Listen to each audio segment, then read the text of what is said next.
Bonsoir à toutes et à tous. Merci de nous recevoir à travers cette grande édition de 21 heures de la télévision Bonferré. Le président de la République, Bazoum Mohamed, a effectué ce matin une série de visites au niveau de la Cité de l'innovation et de la technologie de l'INSI, logé au niveau du centre ECRISAT, mais aussi du centre ECRISAT et du centre de santé de la localité de Sadori.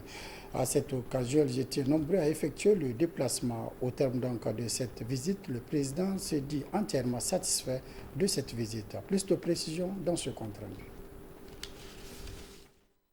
Implanté au cœur de Sadouré, dans le centre de l'Ekrizat, village situé à une quarantaine de kilomètres de la capitale Niamey, le centre de l'innovation et de la technologie de l'ANSI est un véritable pôle de formation et de recherche pour un écosystème au Niger. Ce cadre par excellence pour la formation des jeunes entrepreneurs a reçu la visite du chef de l'État dans ses locaux. Le président de la République est venu non seulement de voir la technicité et la magie de ces jeunes, mais aussi de leur encourager et apporter le soutien de l'État. Les différents compartiments et installations de la Cité de l'innovation et de la technologie de l'INSI ont été longuement visités par le président de la République avec des explications nécessaires des responsables techniques. La seconde étape de la visite a constitué le site de l'Ecrisat. À ce niveau également, la visite a été à la hauteur. Toutes les installations de l'Ecrisat et expositions ont été visitées. Le centre de santé avec une nouvelle application adoptée pour le traitement des patients a constitué la dernière étape de la visite. Encouragé par ce que j'ai vu, j'avais une certaine idée déjà de l'ANSI, mais ce que j'ai vu m'a permis d'étayer encore plus mon opinion, mon appréciation, et j'en suis très heureux. De toute façon, le numérique, c'est l'avenir. Comme je l'ai dit, c'est un pari que nous avons fait à travers cette institution, un pari sur notre avenir qui ne peut pas ne pas être numérique. C'est un grand défi pour notre pays parce que cela a besoin de moyens et nous devons les investir. Les jeunes doivent aussi se mobiliser en comprenant parfaitement que c'est de ce côté que se trouve l'avenir. Vous voyez ce qu'on vient de constater ici dans ce centre de santé, c'est qu'on a, parce qu'on utilise justement le numérique, nous faisons l'économie des médecins, nous faisons l'économie des infirmiers, nous faisons beaucoup d'économies, mais avec des résultats qui sont totalement différents de ce qu'on aurait pu avoir dans une situation où même on aurait eu tous les moyens sur place ici, mais avec un niveau de prestation inférieur. Il faut investir dans les télécommunications, il faut faire en sorte que nous ayons l'Internet partout. Ça nous fera beaucoup d'économies, d'investissements dans les infrastructures et même dans le capital humain. Créé dans le souci d'améliorer le secteur des TIC au Niger, ce centre est développé autour de plusieurs pôles, dont l'agroalimentaire, la santé et l'éducation. Il est également un centre de formation et de certification, une académie de codage, un centre d'affaires, un centre national de données et des chaînes de montage pour les équipements numériques et autres, notamment les ordinateurs, les tablettes et les panneaux solaires. Cette visite a été une occasion pour le président de la République d'être édifié sur l'ensemble des installations, des services et sites visités. Le tout a été couronné par la plantation d'un plan dattier par le président de la République. Le président de la République a également visité le centre de l'Institut national de recherche sur les cultures des zones tropicales semi-arides et CRISAT. Au terme donc également de cette visite, les responsables de cette institution n'ont pas manqué de cacher leur satisfaction. D'autres précisions avec Mohamed Alpha. La ville de l'innovation et de la technologie implantée au cœur de Sadoré, village situé à une quarantaine de kilomètres de Niamey, c'est un fruit de l'Institut international de recherche sur les cultures des zones tropicales semi-arides ICRISAT en collaboration avec l'Agence nationale pour la société de l'information ANSI. Le centre développé autour de plusieurs variétés a été visité ce vendredi 21 octobre 2022. Une façon pour ICRISAT de faire découvrir les technologies au monde rural.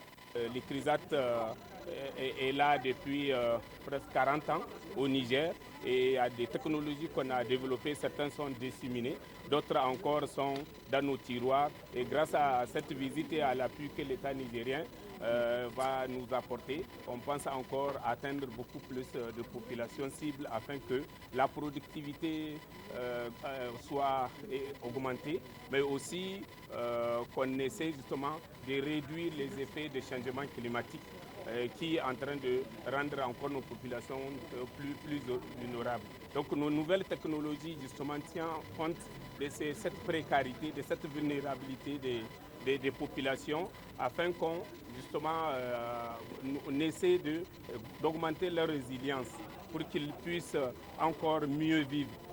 Le professeur Falalou Hamidou, directeur du centre ICRISAT Niamey, a aussi souligné toute l'utilité et l'importance de la digitalisation dans le secteur rural pour une croissance économique efficace. Nos technologies que nous avons développées, ils vont essayer de voir comment ils peuvent digitaliser ça, c'est-à-dire mettre ça sous forme d'application afin que le paysan qui est dans son champ, dans son village, rien qu'à cause de son portable, il peut justement faciliter l'utilisation de cette technologie qui lui permet justement de mieux gérer ses cultures et appliquer les traitements d'engrais ou autres à temps, de savoir qu'il ne doit pas s'aimer maintenant, il doit un peu attendre, de savoir effectivement à quelle étape de la culture il peut apporter tel traitement ou tel labour. Donc c'est vraiment dans ce sens-là que notre collaboration avec ANSSI va donner un Niger meilleur dans les prochaines années. Toutes les dispositions nécessaires sont prises pour booster la productivité au grand bonheur des producteurs nigériens, a ajouté professeur Falalou Hamidou. ICRISAT Niamey, une référence en matière de production, transformation et de croisement afin de sauvegarder la biodiversité. L'hôtel Radisson Blu de Niamey a servi de cadre ce matin à la réunion consultative du panel de haut niveau sur la sécurité et le développement au Sahel. Cette rencontre s'est penchée également sur la restitution des travaux des experts indépendants recrutés pour la circonstance. Youssouf Haïdara et Ibrahim Ide pour les précisions.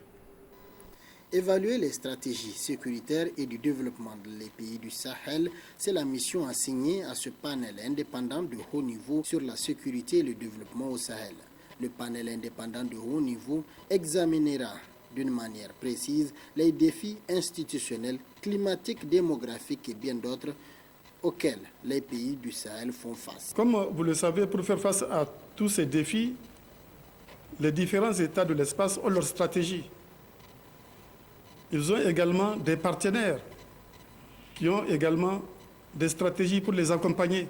Notre mission consiste dans un premier temps à faire un état des lieux, à faire un diagnostic par rapport à la situation, y compris évaluer les différentes stratégies, examiner les résultats qu'elles ont permis d'obtenir et puis faire des propositions et des recommandations. Cette réunion consultative du panel indépendant de haut niveau se tient après celle tenue entre les experts et avec les personnes ressources. Nous avons le lancement technique de cette mission avec donc la réunion des experts le 17 et le 18 entre eux. Et puis, ils ont eu une réunion élargie aux personnes ressources depuis 2 jours. Donc, le 19 et le 20, les experts et les personnes ressources ont eu à travailler. Et aujourd'hui, ils nous ont restitué les conclusions de leur réflexion au niveau du panel. Donc, c'est une mission que nous prenons avec beaucoup de sérieux. C'est une mission sur laquelle nous allons veiller afin qu'elle soit utile pour le Sahel géopolitique comme je l'ai défini, et pour les peuples de cet espace. C'est en marge du sommet des Nations Unies le 22 septembre dernier qu'a eu lieu le lancement politique officiel du panel des hauts niveaux sur la sécurité et le développement au Sahel. Le panel est une haute mission confiée par les Nations Unies, l'Union africaine et la CEDEAO et constituée par une vingtaine de pays du Sahel. Le centre de conférence internationale Mahatma Gandhi de Niamey a également servi de cadre de son côté à la 4e réunion ministérielle de la Commission climat de la région du Sahel. La rencontre qui a réuni les ministres et experts a été donc présidée par le Premier ministre chef du gouvernement. Retrouvons Youssouf Haïdara et le Koba. Après la rencontre du groupe de travail conjoint des experts le 18 octobre dernier, c'est au tour des ministres des pays membres de la Commission climat pour la région du Sahel de se réunir pour enfin valider les résultats des 2 études stratégiques menées par le groupe d'experts. Ces 2 études sont d'une importance capitale et portent respectivement sur le fonds climat et les textes réglementaires du secrétariat permanent de la CCRS. S'agissant de l'étude relative à la mise en place du Fonds Climat Sahel. Le Fonds Climat Sahel constitue assurément un véritable outil innovant et adapté pour le financement des priorités d'action climatique et le renforcement des capacités des acteurs de la région du Sahel. Quant à l'étude relative au texte réglementaire du secrétariat permanent de la Commission, ces résultats ont pu dégager le cadre et les dispositions d'arrangement institutionnel cohérents aux missions assignées à la Commission, permettant ainsi de doter son organe opérationnel de l'ensemble des instruments devant lui garantir un fonctionnement régulier et durable, conformément aux orientations issues de la première conférence des chefs d'État et de gouvernement. Cette 4e réunion ministérielle qui se tient en prélude au sommet de la COP27 doit être une opportunité pour les pays du Sahel d'affirmer leur solidarité à la position africaine dans la lutte contre le changement climatique, affirme le Premier ministre Oumoudou Mamadou. La présente rencontre se tient à la veille de la COP27 qui se tiendra à Sharm el-Sheikh en Égypte. La présente rencontre est donc une occasion pour exprimer la solidarité et l'adhésion des pays de la région du Sahel à la position africaine, ainsi que leur soutien aux pays frères hôtes de la COP27. C'est aussi l'occasion de montrer à la face du monde l'importance du soutien des initiatives régionales comme gage d'une véritable réussite de la lutte contre le changement climatique. Le Premier ministre assure aux membres de la Commission climat pour la région du Sahel l'entière disponibilité du gouvernement nigérien pour accompagner et soutenir la Commission. La réunion ministérielle qui regroupe les pays du Sahel constitue la phase préparatoire du 2e sommet des chefs d'État de la région du Sahel sur le climat qui aura lieu en novembre prochain ici à Niamey.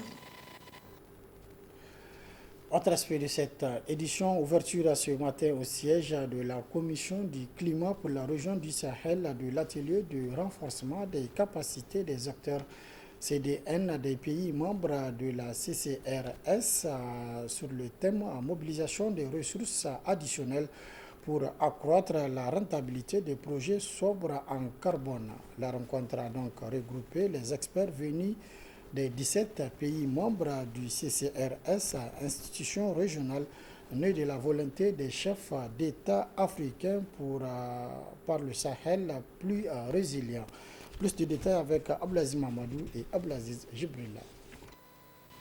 Le but de cet atelier est de renforcer les capacités des acteurs de la contribution déterminée au niveau national sur les connaissances et les outils de mobilisation des ressources destinées au financement des plans d'investissement des CDN ainsi qu'au suivi de la mise en œuvre des activités programmées dans les 10 plans. Le cadre transitoire opérationnel de la Commission climat pour la région du Sahel bénéficie du soutien de la FAO dans cette démarche. Nous sommes déjà engagés presque de 2 ans durant avec la commission climat pour pouvoir les accompagner dans le travail en termes de renforcement des capacités donc de cette jeunesse africaine qui vient d'arriver. Donc c'est un engagement de la FAO qui est opérationnel sur le terrain et aussi qui participe en tout cas à la contribution donc, de l'objectif de développement durable pour lequel la FAO est engagée, qui est surtout la transformation des systèmes alimentaires et l'amélioration de l'environnement qui est un objectif phare de la FAO. Notre attente c'est qu'on voit que ces jeunes qui sont actuellement d'origines diverses de tous les pays de la Commission, qu'ils participent et que leurs compétences soient renforcées afin que ceux qui le captent et qu'ils arrivent à retourner et pouvoir le dupliquer au niveau de leur pays. Rédiger des documents de projets qui prennent en compte la rentabilité des projets sobres en carbone constitue les attentes des organisateurs, a indiqué le coordonnateur du CTO-CCRS. Le marché du carbone, comme vous le savez, c'est en fait l'un des mécanismes qui venait dans le cadre de l'accord de Paris. À travers comment? C'est-à-dire qu'aujourd'hui, à l'échelle physique, chaque personne que vous voyez est contributeur au niveau des émissions, l'augmentation des émissions de gaz à effet de serre à travers les actions que nous faisons chaque matin. Ce que nous mangeons, quand nous nous déplaçons, même en restant. Donc parce que chaque personne que vous voyez, y compris les animaux, éjecte des substances qui peuvent nuire à l'atmosphère. Donc chaque personne pourrait, à travers des connaissances, savoir comment il contribue de façon négative à l'augmentation des gaz à effet de serre. L'exercice que les experts auront à faire, il y a un formateur spécialisé au niveau de la sous-région qui a été mobilisé par la Commission pour appuyer ces acteurs des différents pays afin, dans le cadre de la préparation des projets structurants au niveau de chacun des pays que nous, en tant que Commission, on devrait porter. Et ces projets-là ne peuvent être en fait des projets structurants tant que nous ne pouvons pas créer les conditions de maîtriser la dimension en fait verte dans le projet, parce que c'est ça qui attire les partenaires pour leur financement. Au cours de cet atelier, les thématiques telles que la mobilisation des ressources additionnelles pour accroître la rentabilité des projets sobres en carbone et l'utilisation de la boîte à outils J-Climat I développée par l'Institut de la francophonie pour le développement ont été développés aux participants. Et puis le directeur de l'agence de régulation du secteur de l'énergie était face à la presse ce matin. Il s'agit donc au cours de cette conférence de presse d'attirer l'attention des vendeurs du gaz domestique sur le respect des prix fixés par la loi et les mesures prises à l'encontre des usines d'impulsion du gaz qui ne sont pas conformes aux dispositions de la loi. D'autres détails avec Boubkar Amadou et Mohamed Djouri.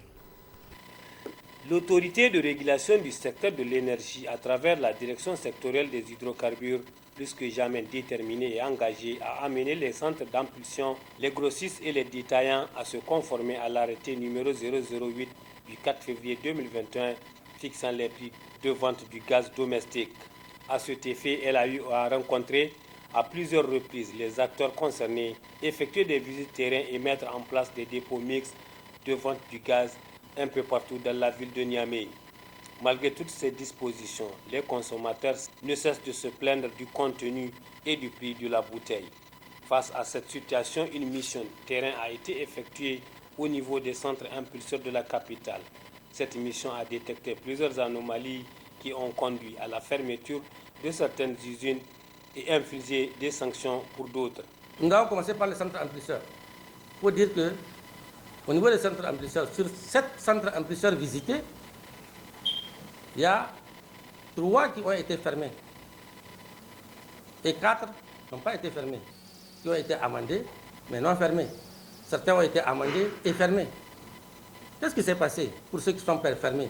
Non seulement ils ne respectent pas le prix normal qu'ils devraient faire à leur niveau, mais en plus, c'est que eux, les bouteilles, quand on a pesé, c'est pas rempli. Qu'est-ce qui se passe en ce sens? Ça veut dire que déjà au niveau du centre amplisseur, la bouteille n'est pas remplie. Ça veut dire qu'au niveau du détaillant, qui aussi eux font du transvasement, vous le savez, eux aussi diminuent. Et nous avons trouvé aujourd'hui, au niveau de certains centres amplisseurs, que le gap au niveau du poids varie entre 2 kg, moins 2 kg et moins 5 kg. Est-ce que c'est normal? Non seulement vous ne vendez pas au prix normal, vous augmentez le prix, mais aussi encore, vous diminuez de 2 kg, 5 kg. Ce n'est pas acceptable. En tant que régulateur, l'ARC dit ne pas croiser les bras face à ce refus de se soumettre à la loi.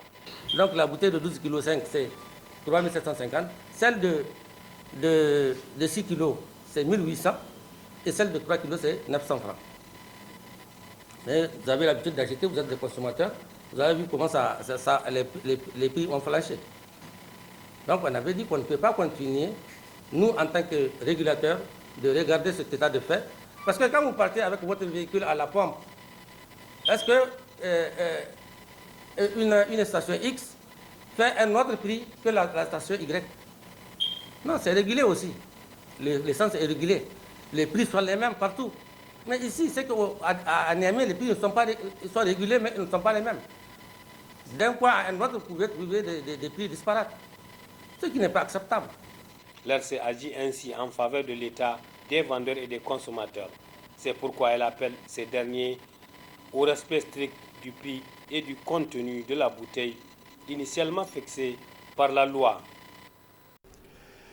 Dans l'aspect de ce journal, les délégués et les membres du syndicat national des employés des finances SYNATEF sont en renforcement de capacités sur la gestion des carrières des agents de l'État. Un séminaire de formation d'une journée initiée par la structure syndicale qui vise à doter ses militants d'une connaissance des textes régissant leur carrière. Achatou Mamadou et le Koba. Pour disposer des militants bien informés sur la gestion de la carrière des agents de l'État, le bureau exécutif du syndicat national des employés des finances SYNATEF opte pour la formation des délégués et membres de son bureau. Il s'agit pour cette structure syndicale de doter ses militants de connaissances en les mettant à l'abri de l'ignorance des lois et autres textes régissant leur carrière. C'est pourquoi notre syndicat, en collaboration avec l'administration des finances, a pris des initiatives dont, entre autres, l'institution d'une semaine nationale des finances organisée chaque année, à travers laquelle plusieurs activités sont organisées, notamment la formation à l'endroit de nos militants. Les SYNATEF étaient aussi en première ligne pour exiger des autorités du ministère des Finances l'élaboration et l'adoption d'un plan de formation qui a permis et permet aujourd'hui encore à nos militants de bénéficier des formations longues et courtes durées. Nous avons aussi lutté pour la création d'un centre pour le renforcement des capacités au sein du ministère des Finances. Dans cette démarche, le SYNATEF bénéficie du soutien de l'Union des syndicats des travailleurs du Niger, USTN, sa centrale d'affiliation. Pour l'USTN, cette thématique trouve toute son importance au vu des connaissances professionnelles et les droits et devoirs universels que peuvent acquérir les bénéficiaires. Il est aussi de notre devoir syndical de veiller à la performance de nos administrations, de disposer du personnel outillé, des lois et règlements qui les régissent pour une réforme véritable de notre cadre de travail.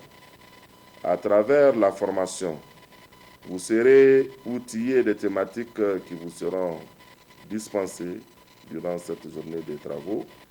Cela permettra d'acquérir des connaissances sur la gestion de vos carrières.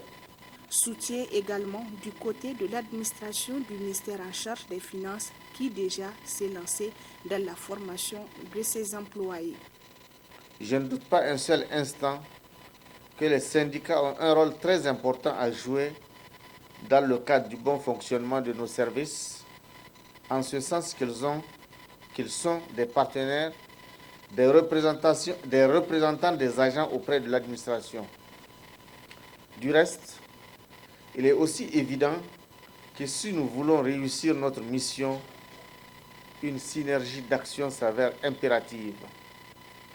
La mise en application des connaissances acquises à travers cette formation suscitera une curiosité et une envie de la part de nos agents pour mieux comprendre et exploiter la loi portant sur le statut général de la fonction publique, mais également son décret d'application. Depuis sa création en 2014, le syndicat national des employés des finances SINATEF s'est dit engagé dans la lutte pour améliorer les conditions de vie et de travail de ses militants.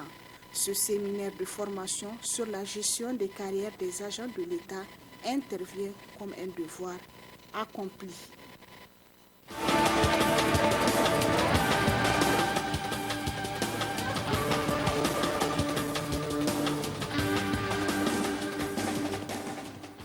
Place à présent à votre rubrique, la page des sports, c'est avec Ablaziz Mamadou. Bonsoir Ablaziz. Bonsoir Suleiman, bonsoir aux téléspectateurs de la télévision Bonferré. Le MENA U23 du Niger reçoit ce samedi les espoirs de la Côte d'Ivoire pour le compte des éliminatoires de la CAN U23. Le MENA U23 tentera de prendre le dessus sur les espoirs ivoiriens ce samedi 22 octobre dans le cadre du deuxième tour des éliminatoires de la CAN 2023 après avoir écarté la Guinée-Bissau. Zakariaou Ibrahim et ses poulains défient la Côte d'Ivoire.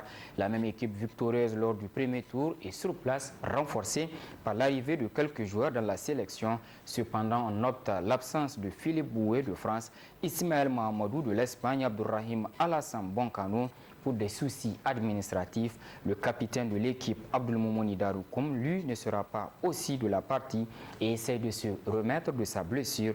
C'est un groupe prêt à relever le défi que Zakariaou présentera au public ce samedi après-midi. Ils invitent et attendent le soutien des supporters à travers un déplacement massif au stade général Séni-Kounché de Niamey afin de les pousser à la victoire. MENA U23 du Niger, Côte d'Ivoire U23, c'est ce samedi 22 octobre 2022 à partir de 16h au stade général Séni-Kounché de Niamey. Et puis une bonne nouvelle pour l'arbitrage nigérien. En effet, 2 arbitres nigériens ont été retenus pour le CHAN Algérie 2023. Le Niger a validé son ticket pour le CHAN Algérie 2023 après avoir participé au CHAN de 2011, 2016 et 2021. Outre l'équipe de football, le Niger aura 2 autres ambassadeurs côté arbitre, Mohamed Ali Moussa, arbitre central, et Abdul Aziz Yakouba, assistant, sont les arbitres nigériens retenus pour ce rendez-vous de l'Algérie 2023. Cette désignation vient ainsi réconforter le travail abattu depuis quelques années par la commission centrale des arbitres de la Fédération nigérienne de football à travers la multitude de formations, stages et cours MA pour les arbitres jeunes talents, les féminins, les arbitres d'élite et leurs instructeurs. Le travail va se poursuivre selon le président de la commission centrale des arbitres, Ibrahim Atama, qui s'est fixé comme objectif placer plusieurs arbitres lors des compétitions phares de la CAF, c'est-à-dire la Coupe d'Afrique des Nations, et pourquoi pas placer des arbitres au niveau des compétitions internationales de la FIFA. Des médailles pour le taekwondo nigérien à l'Open de Dakar, mais aussi une déception pour les athlètes nigériens qui n'ont pas pu prendre part au Grand Prix de Manchester, toujours en taekwondo. L'équipe nationale de taekwondo du Niger décroche 2 médailles, une en or et une en argent au G2 Open International de Dakar. Le Niger a présenté 4 athlètes à cette compétition. Les 2 médaillés ne sont autres que Maman Mansour Aboubakar, moins de 54 kg, médaille d'or. Maman Mansour Chipkaou, catégorie senior, moins de 103 kg, médaille d'argent. Toujours dans la catégorie senior masculine, plus de 63 kg, Seydou Seyni a perdu en quart de finale sur blessure. Aboubakar Mandié Gaya, moins de 114 kg, a perdu aussi en quart de finale. Ils étaient sous la direction technique du coach Alio Badra Danjouma et de maître Abdoulaziz Siré, chef de la délégation. Il faut cependant déplorer l'absence du numéro 1 mondial dans la catégorie de 54 kg, Mahamadou Marhana Amadou Tijani, qui vient de rater son 2e Grand Prix de Manchester pour faute de visa, bloqué depuis quelques jours à Accra au Ghana. Toute chose qui n'encourage pas les athlètes, surtout ceux de taekwondo, qui sont habitués au grand rendez-vous challenge et à remporter des médailles. En taekwondo, pratiquement ou précisément au Grand Prix, aux Open et autres compétitions de haut niveau, remporter des médailles fait gagner des points aux différentes athlètes de taekwondo.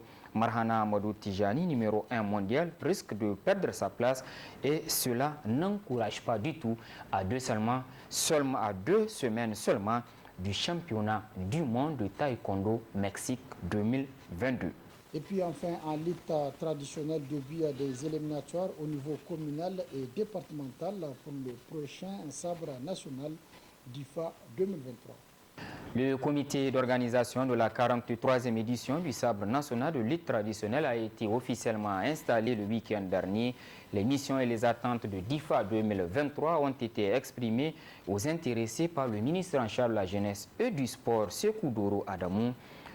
Du 23 décembre 2022 au 1er janvier 2023, les 80 lutteurs qui seront engagés vont se lancer à la conquête du sabre national détenu par Isaka de Dosso. Pour l'instant, les éliminatoires au niveau communal et départemental ont débuté dans presque toutes les 8 régions du pays avant les phases finales au niveau régional pour ce rendez-vous de DIFA.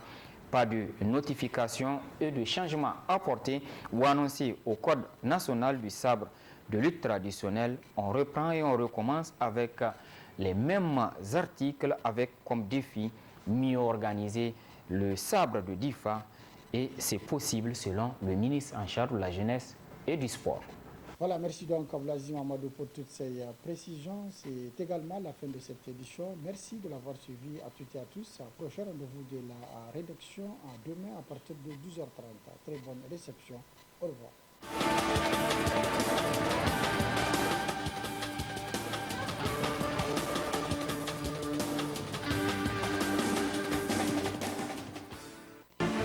Vous pouvez retrouver ce journal sur notre chaîne YouTube.